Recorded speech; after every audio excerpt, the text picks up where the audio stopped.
शिक्रापूरवरून वय वर्ष 73 आहे माझं. 2 अँजिओप्लास्टी, तिसरं बायपास आणि 16 मेला शिक्रापूरमध्ये माझा ॲक्सिडेंट झाला. माझे 3 मणके डॅमेज आहेत. MRI केला, 3 मणके डॅमेज झाले.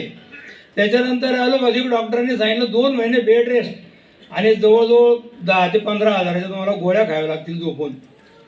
मला नंतर आमचे भुजबळ सर भेटले, नंतर वाघ सर भेटले, विकास गुंजवडे सर भेटले. म्हणजे अमृत ज्यूस घेऊन पहा.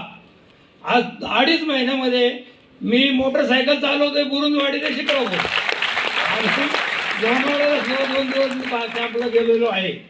आणि आता मला लोकांना एवढंच सांगायचं वाटतंय की अमृत ज्यूस हे अनुभवल्याशिवाय कळणार नाही. प्रत्येकाने त्याचा कुणी अनुभव घेतलाय त्याचा हातवर करा. एवढ्याने अमृत ज्यूस घेतलेले 99 वर्ष तुम्ही मरणार नाही, मी छाती डोक्याने सांगतो. त्यामुळे